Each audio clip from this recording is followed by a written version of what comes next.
Oi, pessoal! Bem-vindos ao YouTube da Rede Século XXI. A partir de agora, nós temos muitas notícias sobre a Igreja e o Papa Francisco. Mas antes de começar, não esquece de deixar o seu like, de se inscrever no nosso canal e ativar o sininho, tá bom?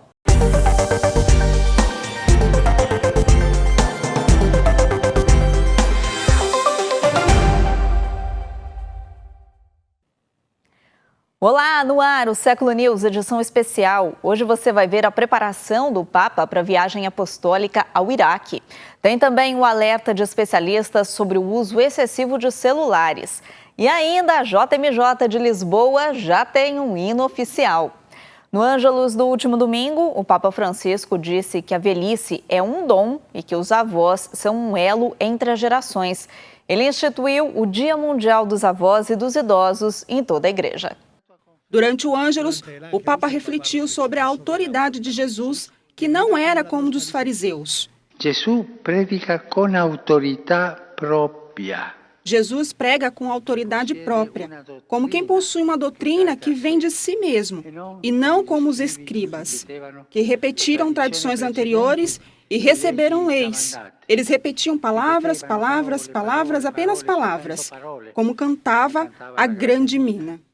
Além disso, Francisco anunciou que instituiu um dia especial, o Dia Mundial dos Avós e dos Idosos em toda a Igreja. Será realizado no 4º domingo de julho, próximo à festa de São Joaquim e Santa Ana, avós de Jesus. Lembra-nos que a velhice é um dom e que os avós são um elo entre as gerações para transmitir aos jovens a experiência de vida e de fé. Os avós muitas vezes são esquecidos e a gente esquece essa riqueza de guardar e transmitir as raízes. Ao lado dele estavam os meninos da Ação Católica de Roma. No final de cada janeiro, mês dedicado à paz, costumam comparecer com o Papa durante a oração do Ângelus. Estar com eles é a cereja do bolo de um período de atividades dedicada a refletir sobre a necessidade do diálogo e do perdão. Normalmente, esses garotos traziam balões para lançar no ar da janela. Mas hoje estamos trancados aqui, não será possível. Mas no ano que vem, vocês vão fazer isso, com certeza.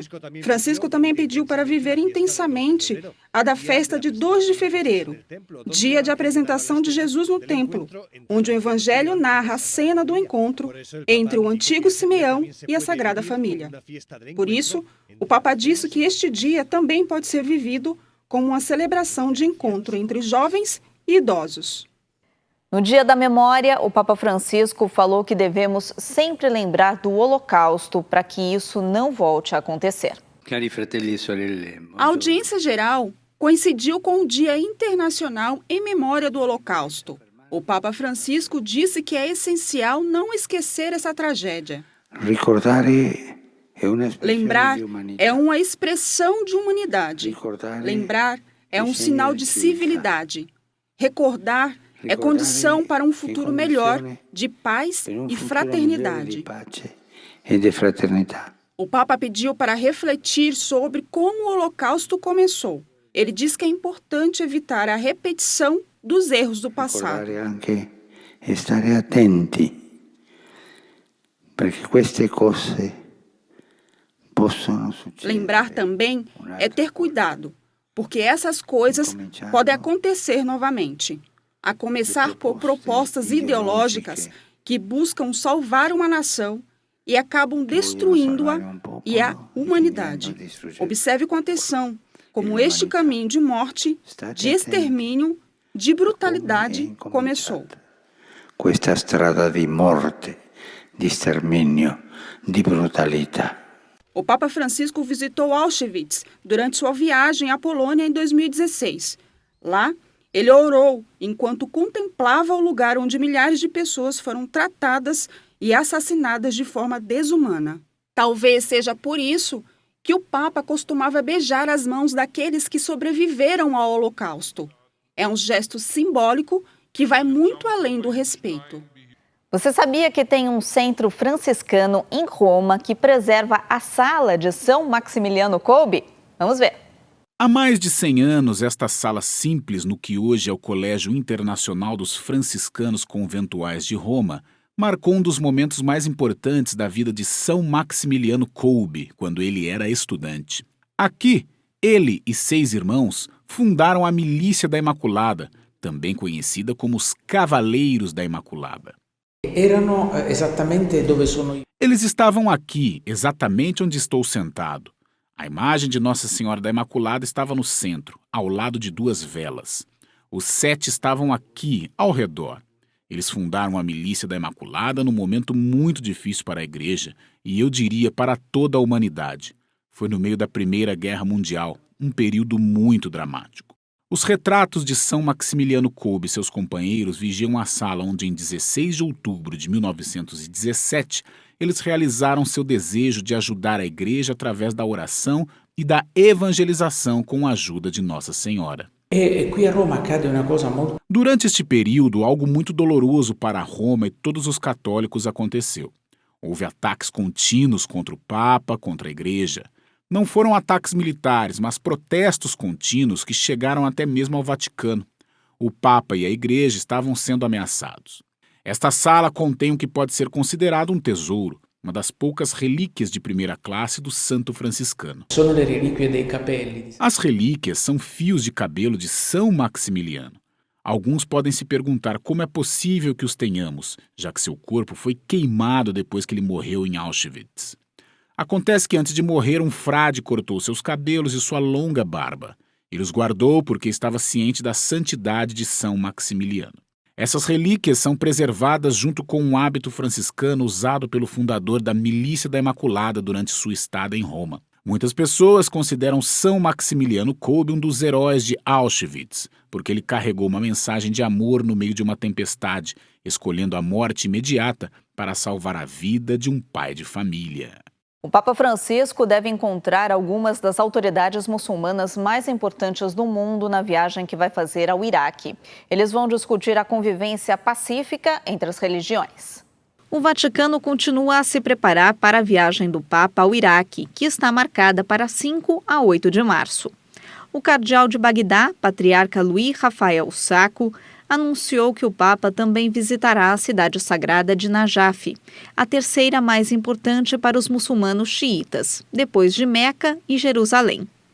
Lá ele vai se encontrar em particular com Ali al-Sistani, o líder xiita mais influente do mundo e a principal autoridade do país em questões morais e políticas. Eles vão discutir o documento sobre a fraternidade humana universal, que o Papa Francisco já assinou com o líder muçulmano sunita. É uma etapa extremamente importante com repercussões para todo o mundo muçulmano, pois entre 15% e 25% dos muçulmanos são xiitas, concentrados principalmente no Irã, Iraque e Azerbaijão. O grande ayatolá iraquiano, de 90 anos, promove o processo constitucional no Iraque. Ele conclama seus seguidores a renunciar à violência e não responder aos ataques realizados por muçulmanos sunitas. No Vaticano, o Papa abriu os trabalhos do Tribunal Apostólico de Roma. Ele pediu aos juízes que deem atenção especial a crianças cujos pais entram com o processo de nulidade matrimonial. O Papa Francisco manteve todos os seus compromissos apesar de uma dolorosa ciática, embora tenha permanecido sentado durante toda a reunião com o Tribunal Apostólico da Rota Romana. O decano do tribunal expressou gratidão ao Papa por seu tempo, bem como por seus predecessores que também os acolhem todos os anos. Nossas audiências começaram com São João Paulo II. Lembramos da nossa última audiência com ele no dia 29 de janeiro de 2005, 2 meses antes de ele partir para o céu. Também nos lembramos de nossas audiências com Bento XVI.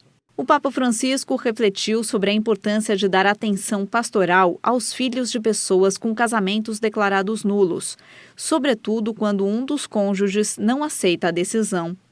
É por isso que ele pediu aos bispos que se encarregassem dessas situações e aos juízes que fizessem seu trabalho sem esquecer os desafios que essas circunstâncias criam, especialmente para as crianças. Nelle vostre sentenze non mancate di testimoniare Em seus vereditos, não deixem de mostrar o quanto isso é importante para a Igreja, considerando que o bem das pessoas exige não ficar estático diante dos efeitos desastrosos que uma decisão de nulidade do casamento pode trazer. Que uma decisão sulla nullità matrimoniale può comportare. Também reiterou que o dia 19 de março marcará o ano oficial dedicado à família, seguindo as ideias da exortação apostólica Amoris Laetitia. Disse que esse documento contém ferramentas muito úteis para a pastoral familiar. Por último, embora não tenha proposto alterações legislativas ao processo de nulidade do casamento, reiterou a esperança de que seja rápido e gratuito. Não é de hoje que o Papa Francisco sente fortes dores no nervo ciático e, como uma forma de tentar prevenir outras crises, ele vai ter que fazer uma dieta para perder peso. Segundo o jornal italiano El Messaggero, os médicos pediram ao Papa que fizesse uma dieta para perder de 7 a 8 quilos. Isso vai ajudar a reduzir o risco de novos ataques de ciática dolorosos, que forçaram o Papa a cancelar eventos importantes nas últimas semanas. Além dessa dieta, o Papa Francisco vai ter que continuar as sessões de fisioterapia. O artigo explica que o Papa passou recentemente por vários exames médicos. Os resultados descartaram outros problemas mais graves com sua coluna. Na verdade, o Papa Francisco mantém sua programação regular de reuniões e encontros, incluindo a audiência geral às quartas-feiras. Portanto, ele planeja celebrar a missa na Basílica de São Pedro. A seguir, vamos mostrar as consequências do excesso de tela na vida dos adolescentes. A gente volta já. Sai ano, entra ano e as crianças continuam sofrendo consequências da violência na Síria. E o Papa Francisco sempre chama a atenção para essa causa. Crianças que vivem em campos inundados, privadas de necessidades básicas e de educação. Esta é a realidade na Síria, onde 10 anos após o início da guerra, a violência continua a algemar vidas inocentes a condições desumanas. Em lugares como Hasakeh, o Fundo das Nações Unidas para a Infância relata que as interrupções no abastecimento de água devido a ataques a serviços básicos forçam as famílias a depender de água contaminada, tornando-as vulneráveis a doenças transmitidas pela água. A ONU está cada vez mais preocupada com a segurança no campo de Al-Hol, o maior local da Síria para refugiados e pessoas deslocadas. There's such a high proportion of children in the camp. Há uma proporção tão alta de crianças no acampamento. Para que essas crianças sejam tratadas como crianças e que o mundo faça o que é do interesse delas. Eu não acho que ninguém pode ter dúvidas de que não é do seu interesse ficar preso neste campo por anos a fio. A situação difícil das pessoas deslocadas na Síria é uma questão para o qual o Papa Francisco sempre chamou atenção.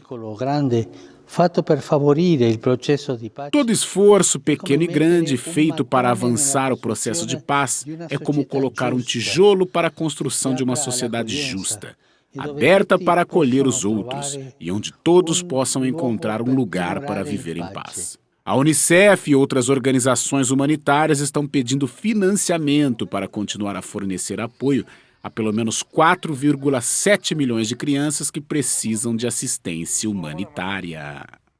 Especialistas alertam sobre o impacto negativo do uso excessivo de smartphones por adolescentes. Eles recomendam estabelecer limites. Eles não querem mais ser médicos, professores ou atletas. Quando forem mais velhos, serão influenciadores, jogadores ou youtubers. A revolução digital mudou as aspirações dos jovens, bem como seu contexto atual. Hoje em dia, atingir a maioridade significa abrir uma conta nas redes sociais. Os pais estão cada vez mais conscientes dessa realidade. De acordo com um estudo do Empantalados.com e GAD3, 85% dos pais acham que o que os seus filhos procuram nas redes sociais é reconhecimento. Eles também confirmam que esse objetivo os absorve a ponto de ser difícil afastá-los da tela.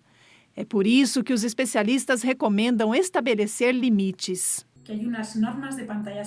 Deveria haver regras em casa estabelecendo limites para o tempo de tela. Deve haver momentos reservados não apenas para as crianças, mas também para os pais. Devemos também pensar no porquê. Por que usamos tecnologia? Ir ao YouTube para navegar aleatoriamente sem um objetivo específico é muito diferente de ir ao YouTube para aprender como fazer algo. Maria José Abad é uma das autoras do relatório publicado. É chamado de O Impacto das Telas na Vida Familiar, Adolescentes. Ele detalha o conflito entre o tempo para a família e os smartphones, que afeta não só as crianças, mas também os pais. É a primeira vez que pais e filhos enfrentam o mesmo problema, que é o uso excessivo de telas. Os pais estão caminhando para essa dupla condição, tanto usuários de tecnologia quanto pais.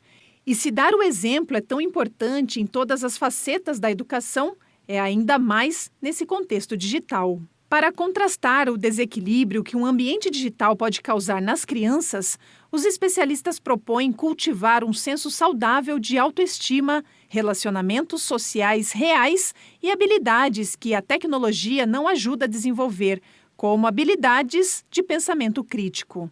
O estudo foi realizado com mais de 600 pais com filhos menores de 18 anos na Espanha. Os pesquisadores percebem que os smartphones substituíram as televisões, que predominavam em casa. Em smartphones, o conteúdo está disponível sob demanda. Os computadores são usados para fazer as tarefas de casa. E os tablets geralmente são usados por crianças mais novas.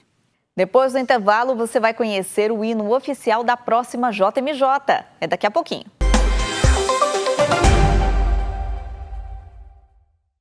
Apesar da pandemia, a Itália começa a flexibilizar as regras de isolamento social. E após 88 dias fechados, os museus do Vaticano reabriram ao público.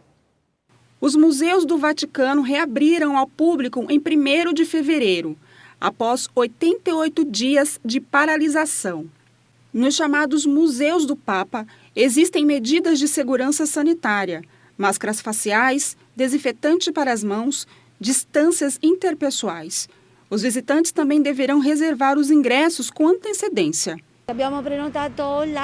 Fizemos uma reserva online. Nós pagamos por ele online e não tivemos que esperar na fila quando chegamos. Hoje era o 1º dia, então talvez muitas pessoas não soubessem disso. Havia poucas pessoas lá dentro. Seguramente ha fatto um efeito strano. Foi muito estranho, porque o museu costuma estar muito lotado. Para mim, pessoalmente, foi uma boa experiência porque pude torná-la minha. Eu gostei ao máximo. O museu é muito bem gerido em termos de verificações de segurança e outras medidas de segurança. Os visitantes podem agora desfrutar da magnitude deste lugar, das obras impressionantes de Rafael aos afrescos imponentes de Michelangelo em uma Capela Sistina quase vazia. No passado, havia em torno de entre 23 a 24 mil visitantes diariamente. É maravilhoso, é muito tranquilo e sossegado. Você pode ver tudo com calma, principalmente a Capela Sistina, porque normalmente tem tanta gente que você nem consegue parar para contemplar os detalhes. Agora você pode parar e realmente absorver. É incrível. Os amantes da arte em todos os lugares agora podem desfrutar dos museus do Vaticano. Mais informações sobre como visitar os museus e jardins do Vaticano estão disponíveis no site www.museivaticani.va.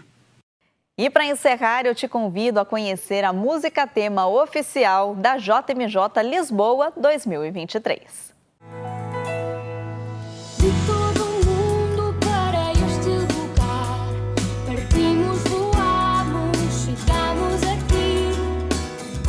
A Jornada Mundial da Juventude Lisboa 2023 tem agora uma música tema oficial.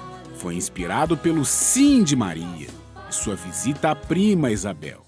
Tem a ver com o tema da próxima JMJ. Maria levantou-se e partiu com pressa. Dispostos ao sim, foi ser como mãe.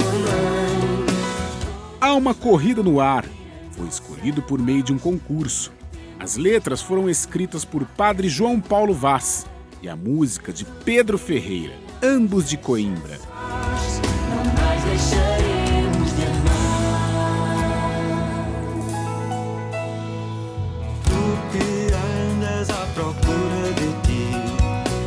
Enquanto jovens de todo o mundo se preparam para o seu encontro com o Papa, esta canção é um convite a seguir o exemplo de Maria de compromisso com o serviço, a missão e a mudança do mundo. Foram gravadas 2 versões da música, a versão em português e a versão internacional, em 5 idiomas: português, inglês, espanhol, francês e italiano.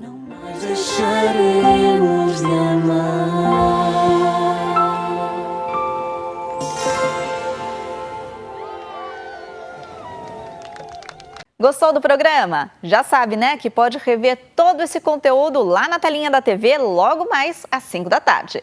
Até a próxima. Tchau!